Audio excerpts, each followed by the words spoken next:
Welcome to VibeMakers, the podcast for people who are making a huge change in all things human work. And my guest today is Jitske Kramer, a corporate anthropologist, best-selling author, and one of the most captivating voices on culture and leadership that I've encountered. I'm just absolutely tickled to have her here. Jitske travels the world learning from traditional healers, tribal leaders, surprising innovators, and even a curious passerby, and brings those insights back to the world of business. She's the founder of Human Dimensions, and her books, including The Corporate Tribe, Jam Cultures, Work Has Left the Building, recently released in English, Tricky Times, explore how we build strong, inclusive cultures that are safe for diversity and ready for change.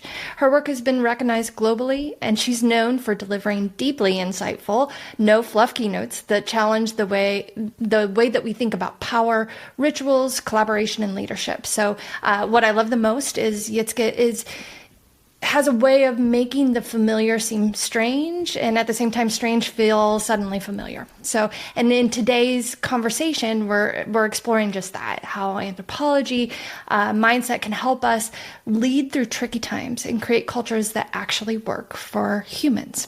So welcome, Jitske. I am so honored to have you. That's wonderful. Oh, yeah. Thank you for the introduction. Thank you for joining us. So to start off at the top, tell us a little bit about yourself. What brought you on this journey in philosophy about corporate culture today? Well, I've always been a curious person.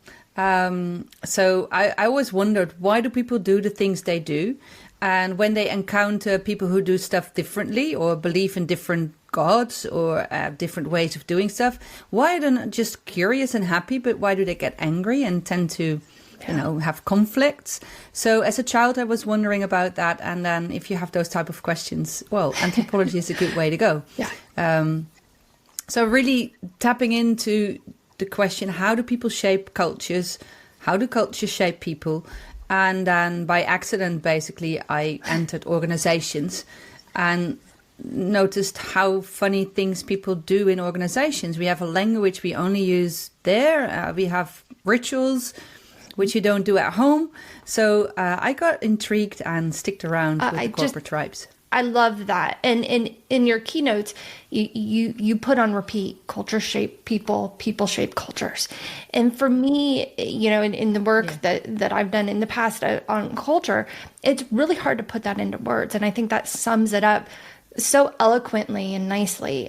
What do leaders really kind of misunderstand about that concept, or where do you see them taking missteps when it comes to the shaping of cultures?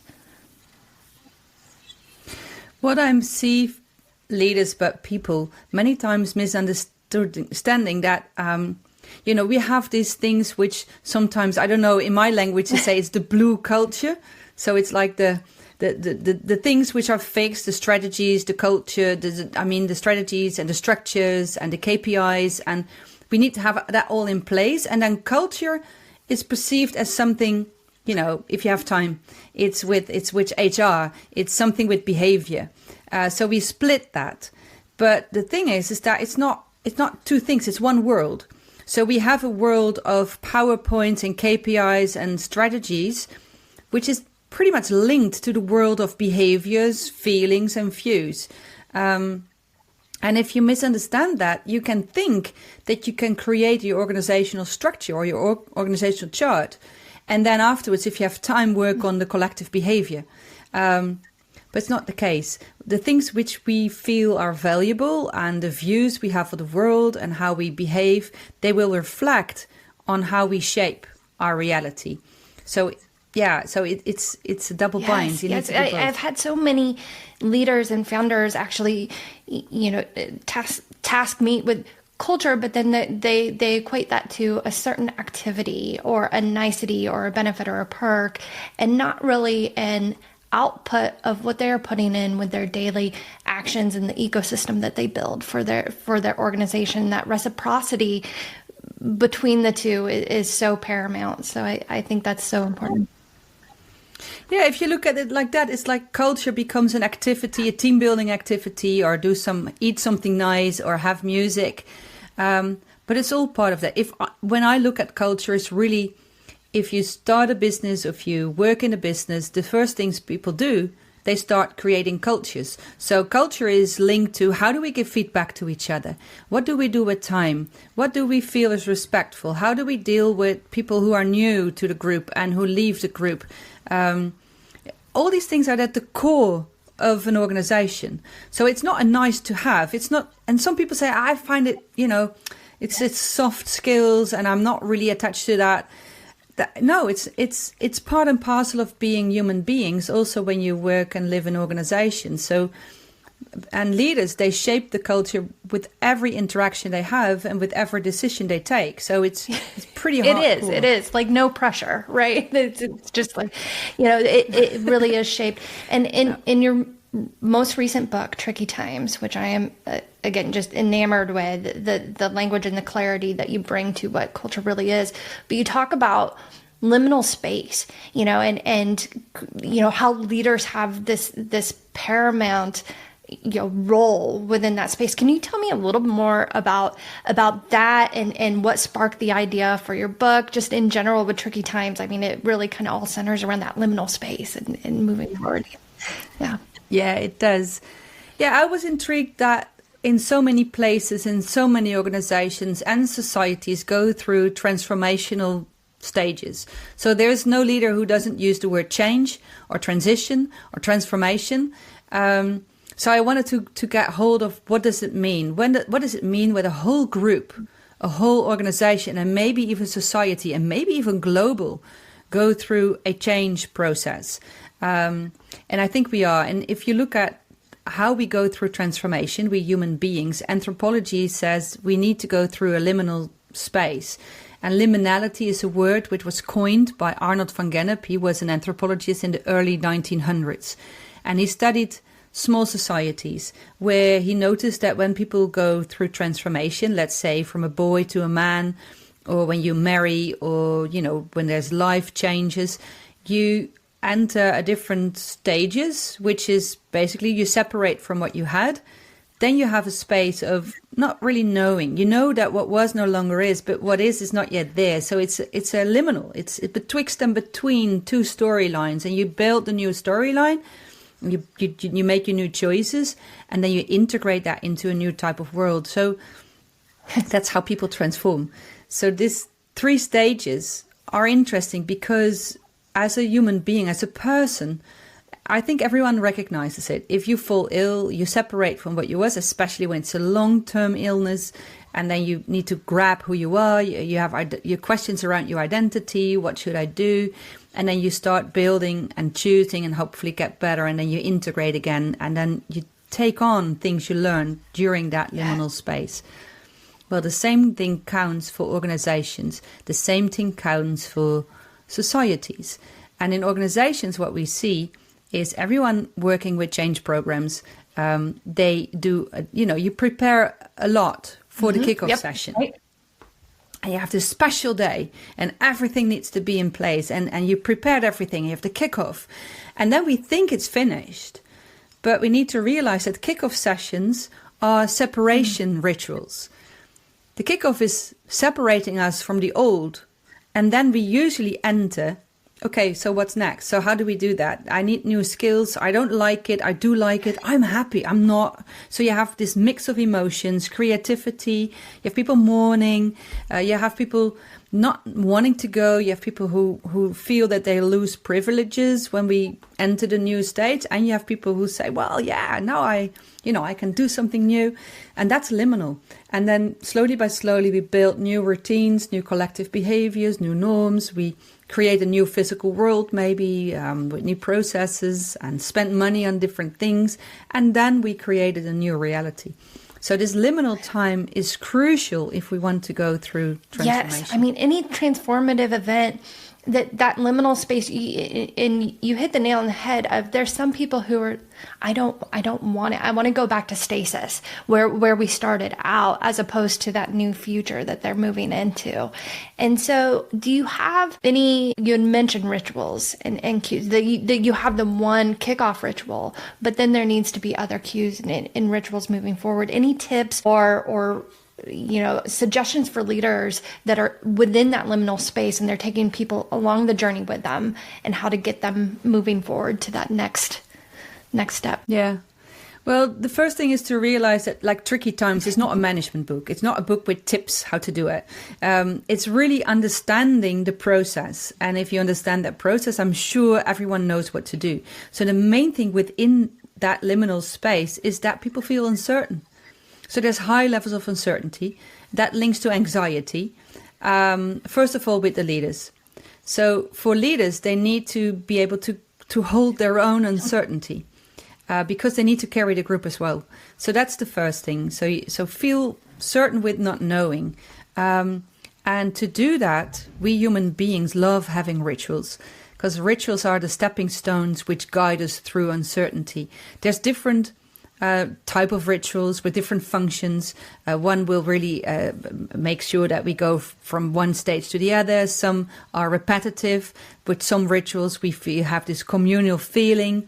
Like Christmas is really, we don't want to miss it. And if you have a different religion, it will be different festivities. But that's the moments where you get together with your family. You know everyone is there. You need communitas, and you keep on going. While in organizations, we tend to skip that because it's not efficient. There's no causal reality. Why should we do that? It all costs money to put this extra effort in. But the thing is, we are magical beings. We are storytelling beings, and we ask for facts and figures, but we want stories, and we want to belong. So rituals help us to do that. Now, and what is then a ritual? It's an extraordinary moment. It's a moment with an extra touch. So if you have so it can be very small. If you have a regular meeting and never have a cookie with the coffee, make sure there's cookies, and everyone will say that was the meeting when we had the cookie, or do brave and not have the meeting in office building, but do it outside in the park. It's just twisting your mind that your whole body and mind and maybe even your soul realizes, whoa, something different happening. So you stretch it a little bit to make it. Yeah, absolutely. Special. I had a previous employer that one of their stories or pivotal moments was chanting socks on hands. It's a long story, but that moment of chanting socks on hands, that told a story of where we were in that moment, and you can feel that moment just by saying that one phrase. And I think that was really strong in bonding of the team at that moment. It's a wonderful example because you get new language, you have an image, you want to be there. It is different than an email saying, the next steps in the transformation. Right. Here's our new core values, and this is what it means, and this is how we're going to act. Yes. Right. Exactly. Align with them. And as far as modern organizations right now, I mean, a lot of what Tricky Times, starts off the gate with is where we are, and as a world, a global economy, shifts in climate and all of that. Where do you think, or how do you think that affects the corporate culture reality and how we should be approaching our team? Or maybe it's not even how we should be approaching our team, but just more of a mindset, and that it's all interconnected. Yeah, there's so much to say. And now the message I'll be giving, many people won't like it. So I'm apologizing up front. What I notice is that we have so many challenges in our daily lives, and it will be different in different parts of the world. Where I'm coming from, I'm from the Netherlands, and we have problems in the healthcare system. Within a couple of years, 1 in 3 needs to work in the healthcare system to keep it sustainable as it is. Well, this question will be different in different places in the world, but there's trouble. How do we keep our people healthy? And then the business model is actually in many places that the hospitals and the insurances they love having unhealthy people because the whole business model is run on the amount of treatments. So that's a narrative which is pretty hard to get it going. It's strange. Now, the same thing you see in schools, that many students, they don't feel that they belong to the way they teach anymore, and they want different things. You see organizations which have their procedures which might be poisonous for the environment, but still within regulation. So, yeah, what do we do? So what I did, I looked at all the different challenges, the fact that in different places of the world we run out of drinking water. It's a big thing. There's climate change going on. There's a small group of very rich people, and there's a large amount of people who find it very hard to get through the day. So I just wanted to understand what is the narrative which is binding these different issues. Is there one thing? Is there one story? And what I came across is that we somehow put an unlimited value in the core of our society, which we need to feed. And that is that we want economic growth, but not like just want it. We have an obsession with it. Because if we want economic growth, it's human. You know, you want to have a better life for you and your kids. And, we Homo sapiens, we've done that before. But we created something that, regardless what happened, it must grow. It's obsessive. And in organizations, you then see that people say, yeah, but it's very important to put people at center. It's important. But we can only do that if in the end of the day, it's cost effective. So you see in the value hierarchy that we choose money over people. And that's not a law by nature. That's culture. People shape culture. So what we did, we put an infinite value at the core of our society. That means that if you have that, and then I'll teach you a lesson in anthropology and how people shape culture. It's very, very short. You have values, things you find important, and from that you grow behavior, which is collective. So you grow norms, so to make sure that everyone applies that behavior, and then you create the physical world. Now, if you put a value which has no limits in the center of society, then you start, growing behavior which is constantly challenging limits. And that's fun. Fake it till you make it. The sky is the limit. We can do everything. It's great. Yet the earth has boundaries, and we people have boundaries. So there's lots of trouble we come across. People fall ill. There's burnout. There's lots of drug use to just keep on going. The earth is calling back, like, well, the air can finish. There's pollution everywhere. So we created a limitless situation in a world with boundaries, and that's a great narrative, but it's not sustainable. And I think that that's an inconvenient thing to look at, but I think that's where we got a bit lost in our narrative, that we can't keep on going like this. So yeah, that means that there's a culture change needed. It's a transformation. And linking that to your question, what does it mean for corporates? Well, the question then is the business model and the things you do, is it sustainable with the storyline we need to have for the future?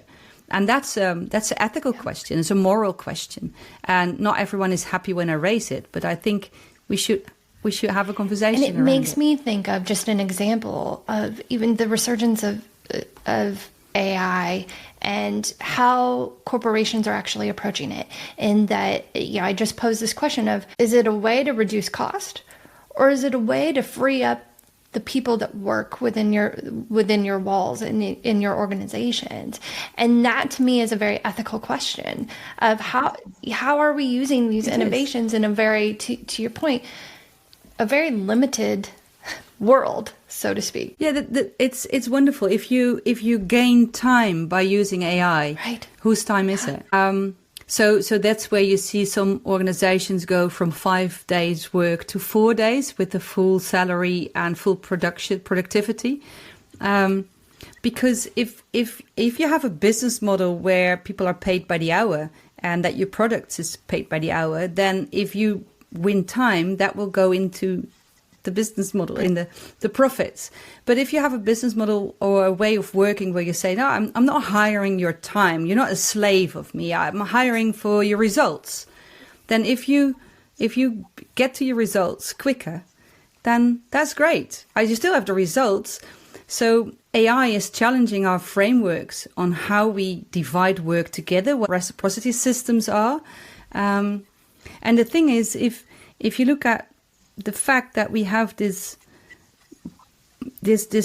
constant growing value in the middle of our society, and we mix that with the realization that we got rid of the gold standard in the 1970s. So we have a limitless space where we can play with money. That didn't used to be like that, but it's now.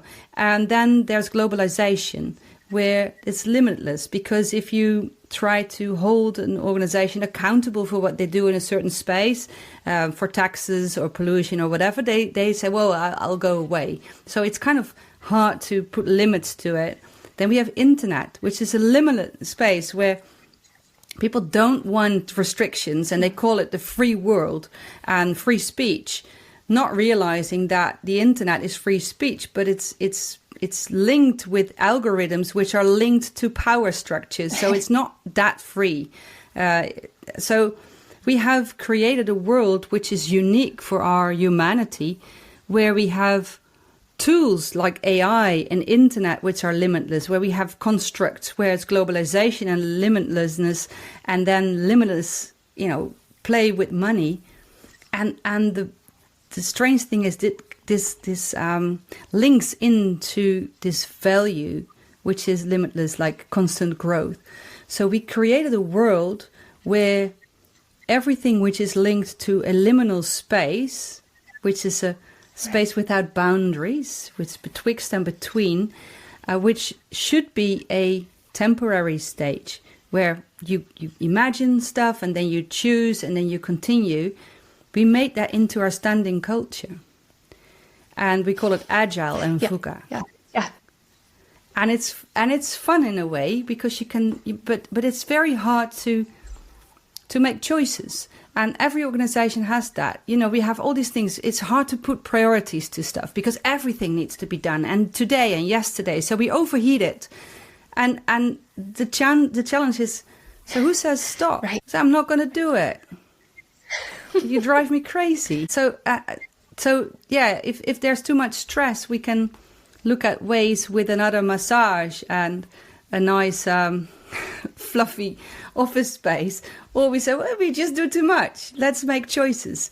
And that's the challenge, I think. We have. So, I mean, it's so strong because, having been in the startup world for quite a few years, that environment can be intoxicating. That's why I found myself in technology, and that growth at all cost, and the building and the doing great things.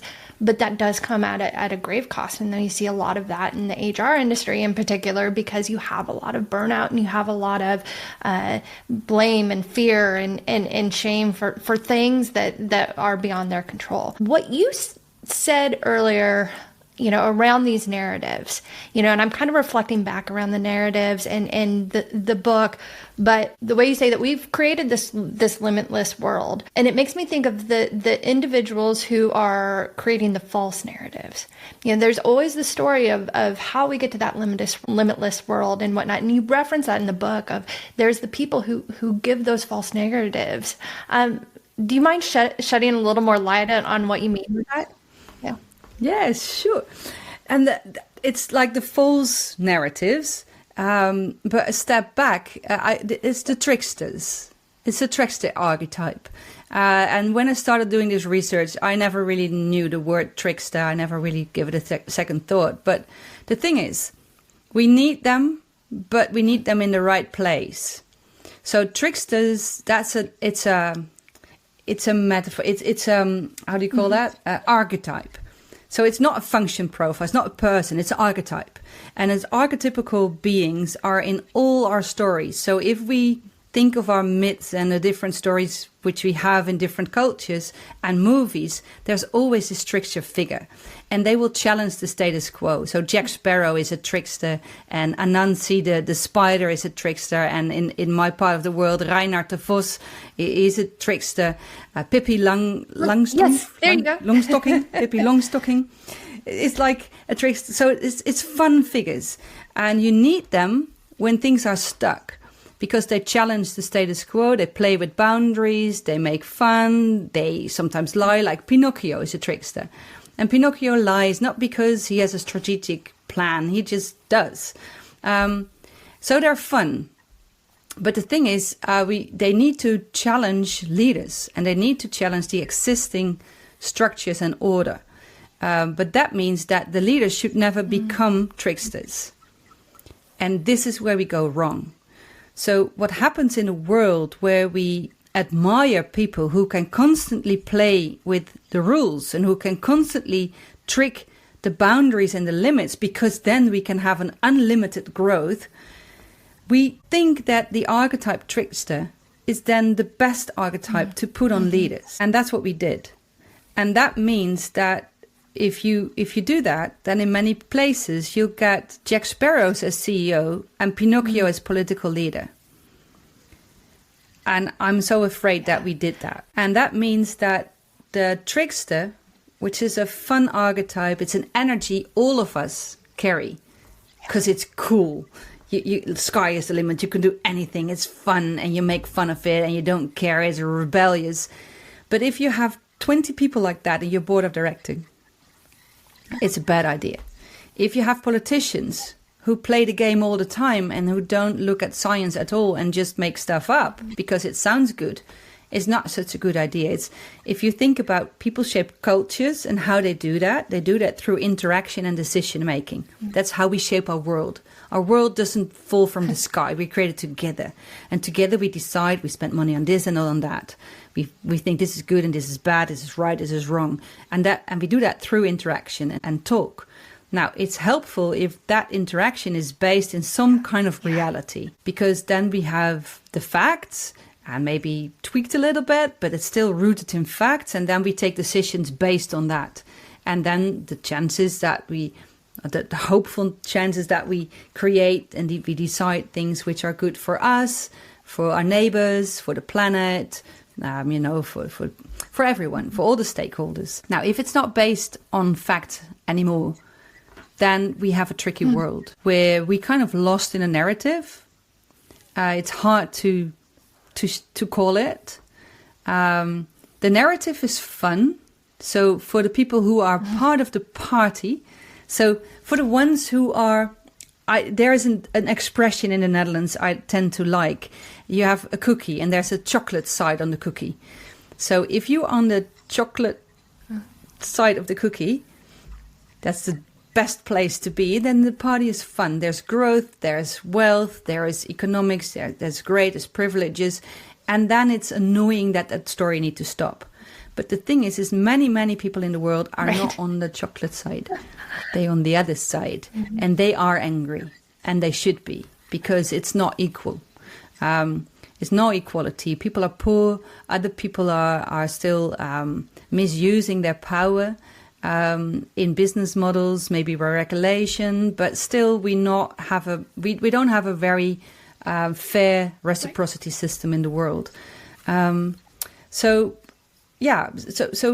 that's where we are. So people keep on playing with that. We need to look it into the eye and say, well, is that truly the world we live in? And thanks to globalization and internet, we have an interaction system going globally. So people, they see what's going on. I mean, I was in the jungle in Indonesia in January, deep in the jungle for a different film project, documentary. And then you're in the jungle and you're far away from everything, 2 days travel. And then somehow people go to a Starlink, they download something of the internet, they bring that into the jungle and they all watch our sitcoms. So don't think they don't know. And they look at that and say, what's going on and why? And so if you just take a step back and look at the world we created, the question is it the right world? And you're right. Get ready to turn up the volume on your HR game. I'm Jay Arnold, former musician turned HR leader and host of Backstage Pass, the HR Rockstar. Each episode pulls back the curtain on key HR topics, from leadership lessons and bold career pivots to the latest in HR tech and talent strategies, featuring the rock stars within their industries. If you're ready to shake up the status quo and amplify your impact, this is your all-access pass. You can catch the show on the Work Defined Podcast Network and wherever you listen to podcasts. Subscribe now, and let's rock the future of work together. And the analogy on the cookie to me is this juxtaposition of the people on the chocolate side craving to keep it, right? They have kind of this not abundance mindset, but a scarcity mindset where they don't want to lose it. Absolutely. And it can be addictive. And that's I think the danger that we are in as a society, as a whole.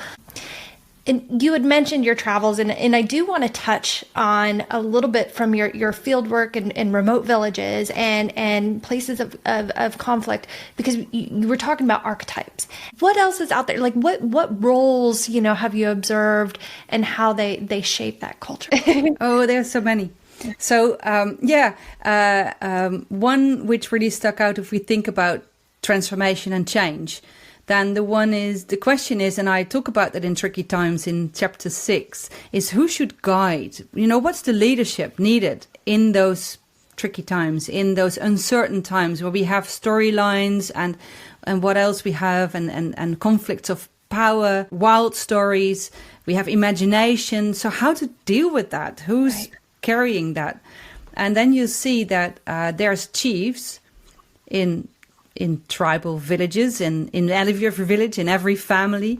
There's chiefs and there's shamans, for one. So, and chiefs we have in organizations too. We call it sea level, right? Mm-hmm. It's the chiefs, it's all the seas. And then there is this shaman, and the shaman in those are the masters of ceremony. So I went, for instance, and I describe it in Tricky Times, to Togo to visit voodoo priests. And I know not many people think voodoo now, wow, now it gets scary and there's puppets and needles and all that. But that's one of the problems. That's it's bad marketing for voodoo that we use to make it into puppets and needles, because then the people who believe in that type of religion, they're bad people, and bad people you can trade. That was an old colonial storylines, marketing, bad marketing. So people there, they want to free themselves from that stigma and say, no, it's not what we believe in. That we have a different religion. So that's why I went there and experienced the power of their rituals.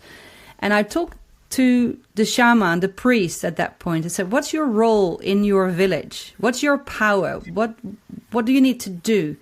And he said, well, my role is I hold the soul of the tribe. And I said, okay, so what's the role of the chief? And he said, well, that's more like the mayor. The chief just needs to arrange stuff. And if there's conflicts, they need to solve it and find the finance and just the things that needs to be done, like leaders do. But he said, I make sure that the soul of the tribe is healthy.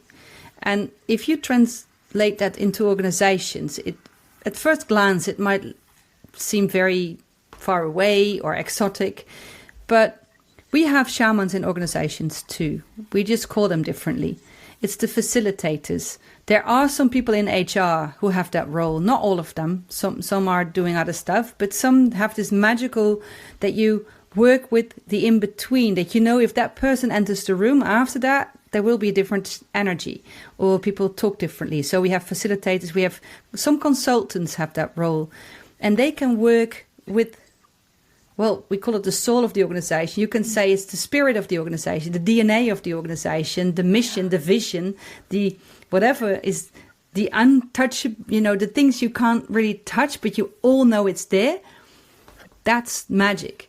And if you want to go through change and transformation, you change the storyline, you change what you believe in, you change your mission and your vision, not just on your PowerPoint slide, but you start living something else.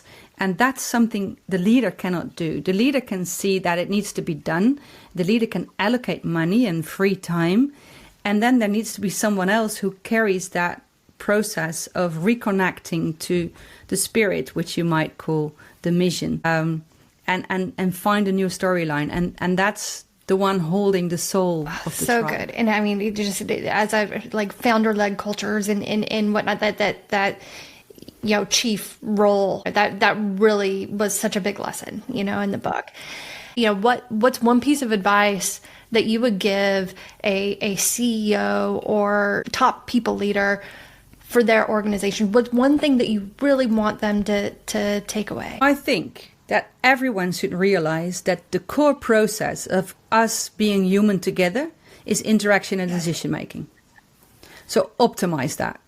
And that means interaction means that speak up, be frank, speak truth to power if needed, and at the same time listen, like truly listen, and be willing to change your mind after a conversation, and really believe that someone else can add value to the conversation, even if they have a different salary or are a different hierarchical level in the organization. So that's interaction. And then the decision making, make sure that it's clear who decides what, based on what criteria, and ideally that would be the criteria which is good for your organization, which is good for the customer, which is good for the planet, which is good for the competition, for the people working in your organization. And that should be your criteria, and not just what is good for finance. It's more than just that. And if I would bring that back into one type of behavior, which I hope everyone would start doing from now on, is in every meeting, once in a while, just ask, does anyone has a different view on this? Is there anyone with a different opinion? And then listen, because there always will be at least one person, and they're scared to say so. But if we're scared, then we can't use that view in our decision-making process. Now, and this works best if we start telling truth and be frank and honest. And we tend to call that vulnerability. I feel vulnerable. I would like to reframe that into just let's be human. Let's just be human. Let's just sometimes say, I don't know, and I'm scared. I don't know where to go. Do you know the way? Instead of pumping ourselves up in some power language or some MBA language with KPIs and framework and set timelines, and be human. And let's do this together. Brilliant. Hear, hear. Okay. So Jitske, where can people find you, your work, especially tricky times is here in the US? Where can they pick that up? They can all go to my website, jitskekramer.com. You can find me on LinkedIn, although the main language there is Dutch, because I have a big Dutch following on LinkedIn. I have a Substack, so you'll find me there. It's starting, it's new, so it's not very big yet, but I'll post different articles. And if you really want to dive into tricky times just like that, it's a trickytimes.com with a, I don't know, streepje. Dash. Yeah. There we go. Dash, exactly. Tricky-times.com, and there's everything around the book. Fantastic. Well, this has been, again, just such an honor and just so profound, and your book changed my own narrative and my thoughts. I thought I was pretty sharp with these things, and that just absolutely a whole nother level. So thank you so much for coming on, and I cannot wait to get this out to the community. I think more people need to hear your message. Wonderful. Thank you very much for your kind words and your support in spreading this story, because I really do feel an urge that, not because it's me, but because the world needs to get hold Fantastic. of itself. Well, thank you, and we'll see you soon. All right. Bye-bye. Yes.